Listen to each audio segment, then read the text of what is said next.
तुमचा मुलगा किंवा मुलगी रोज 10 ते 12 तास अभ्यास करते, मित्रांपासून दूर, मोबाईल पासून दूर, अगदीच खेळापासून सुद्धा दूर.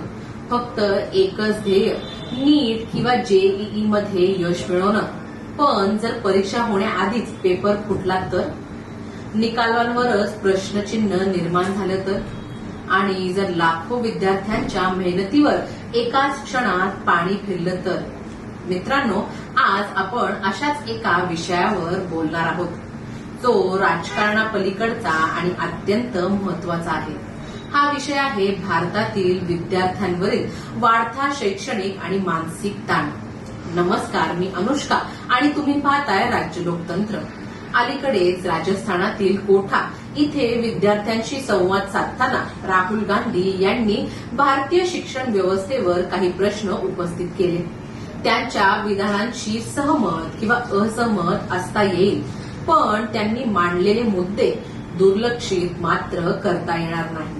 कारण आज भारतातील स्पर्धा परीक्षांची परिस्थिती अभूतपूर्व बनली आहे.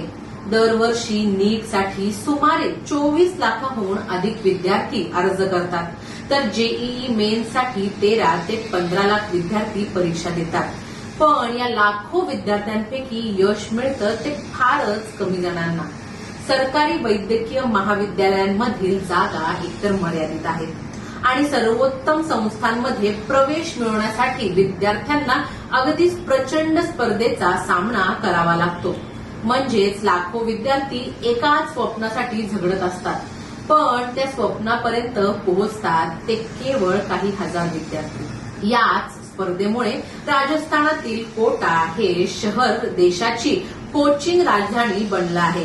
दरवर्षी सुमारे 2 ते 2.5 लाख विद्यार्थी कोटामध्ये प्रवेश परीक्षा तयारीसाठी येतात. अनेक कुटुंब आपल्या उत्पन्नाचा मोठा भाग कोचिंग फी, वसतिगृह आणि राहणीमानावर खर्च करतात. एका विद्यार्थ्याच्या कोचिंग आणि राहणीमानाचा वार्षिक खर्च 2 ते 5 लाख रुपयांपर्यंत जाऊ शकतो. आता स्वतःलाच एक प्रश्न विचारा, जेव्हा एखाद्या कुटुंबानं आपली सर्व बचत मुलाच्या शिक्षणावर लावली असेल, तेव्हा त्या मुलावर किंवा विद्यार्थ्यावर किती मानसिक दबाव येत असेल. या दबावाचे परिणामही तितकेच चिंताजनक आणि भीतीदायक आहेत. राष्ट्रीय गुन्हे नोंद विभागाच्या आकडेवारीनुसार 2024 मध्ये भारतात 13,000पेक्षा अधिक विद्यार्थ्यांनी आत्महत्या केल्याची नोंद आहे. म्हणजेच दररोज सरासरी 35हून अधिक विद्यार्थी स्वतःचे जीवन संपवतात. ही केवळ आकडेवारी नाही, तर हजारो कुटुंबांची उद्ध्वस्त झालेली स्वप्न आहेत. विशेषतः कोटा शहरात गेल्या काही वर्षात विद्यार्थी आत्महत्यांच्या घटनांनी संपूर्ण देशाला हादरवून सोडला आहे. हा प्रश्न केवळ शिक्षणाचा नाही, तर मानसिक आरोग्याचा आणि सामाजिक जबाबदारीचाही आहे. पण मानसिक ताणाचं कारण केवळ स्पर्धा नाही, परीक्षा व्यवस्थेवरील विश्वासही अनेकदा डळमळीत होताना दिसतो. नीट 2024च्या निकालांवरून निर्माण झालेला वाद, विविध राज्यातील भरती परीक्षांमधील पेपर फुटीच्या घटना, परीक्षा रद्द होणं आणि निकालांमध्ये होणारे विलंब यामुळे लाखो विद्यार्थ्यांचा वेळ, पैसा आणि मानसिक ऊर्जा वाया जाते.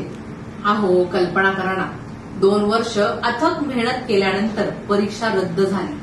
पुन्हा सुरुवातीपासून तयार करण्याची मानसिक ताकद आणायची तरी कुठून, आणि ती असते किती जणांकडे. याचबरोबर शिक्षणाचा खर्चही सातत्याने वाढत चाललाय. देशातील अनेक खासगी अभियांत्रिकी आणि वैद्यकीय महाविद्यालयांची फी लाखो रुपयांमध्ये आहे. दर्जेदार कोचिंग संस्थांची फी अनेकदा आपल्यासारख्या मध्यमवर्गीय कुटुंबांच्या आवाक्याबाहेर जाते.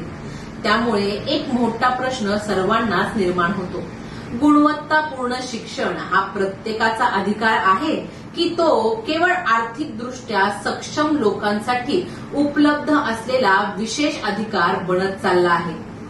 मात्र याच चित्राचा दुसरा पैलूही पाहायला हवा. भारताच्या शिक्षण क्षेत्रात अनेक सकारात्मक बदलही झाले आहेत. राष्ट्रीय शैक्षणिक धोरण 2020, डिजिटल शिक्षणाचा विस्तार, स्वयंसारखे ऑनलाईन प्लॅटफॉर्म, कौशल्य आधारित अभ्यासक्रम आणि तंत्रज्ञानाचा वाढता वापर यामुळे विद्यार्थ्यांसाठी नवीन संधी निर्माण झाल्या. आज ग्रामीण भागातील विद्यार्थीही इंटरनेटच्या वापरामुळे IIT, UPSC किंवा इतर स्पर्धा परीक्षांची तयारी करू शकतात. त्यामुळे संपूर्ण व्यवस्थाच अपयशी आहे असं म्हणणे अयोग्य ठरेल. पण सुधारणा आवश्यक आहे हेही तितकंच सत्य आहे. आज सर्वात महत्वाचा प्रश्न येतो की आपण विद्यार्थ्यांना नेमकं शिकवतोय तरी काय? फक्त परीक्षा जिंकायला की जीवन जगायला? कारण एखाद्या परीक्षेतील अपयश म्हणजेच आयुष्याचं अपयश नसतं हे विद्यार्थ्यांना, पालकांना आणि समाजालाही समजून घ्यावं लागेल.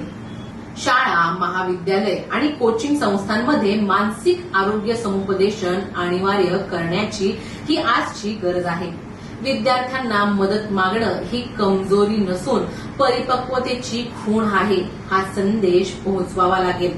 राजकीय पक्षांनी सुद्धा विद्यार्थ्यांच्या प्रश्नांवर बोलणं स्वागतार्ह आहे.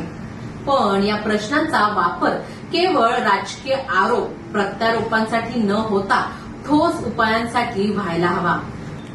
पारदर्शक परीक्षा व्यवस्था, परवडणारे शिक्षण, रोजगाराच्या संधी आणि मजबूत मानसिक आरोग्य व्यवस्था या 4 गोष्टींवर देशाने एकत्रितपणे येऊन काम करण्याची आज वेळ आपल्यावर आली आहे. कारण विद्यार्थी हे फक्त मतदार नाहीत, ते भारताच्या भविष्याचे शिल्पकार आहेत. आणि जर त्यांच्यावरच ताण, निराशा आणि अनिश्चिततेचे ढग दाटले तर देशाच्या भविष्यावरही त्याचा परिणाम होणार आहे. कोटामधील चर्चेने पुन्हा एकदा या प्रश्नांकडे देशाचं लक्ष वेधलं आहे. आता गरज आहे ती राजकीय भाषणांपलीकडे जाऊन विद्यार्थ्यांसाठी अधिक न्याय, पारदर्शक आणि संवेदनशील शिक्षण व्यवस्था उभारण्याची. तुम्हाला काय वाटतं? भारतातील शिक्षण व्यवस्थेतील सर्वात मोठी समस्या कोणती आहे? स्पर्धा, पेपरफुटी, शिक्षणाचा वाढता खर्च की मानसिक ताण? तुमचं मत आम्हाला कमेंट्समध्ये नक्की कळवा.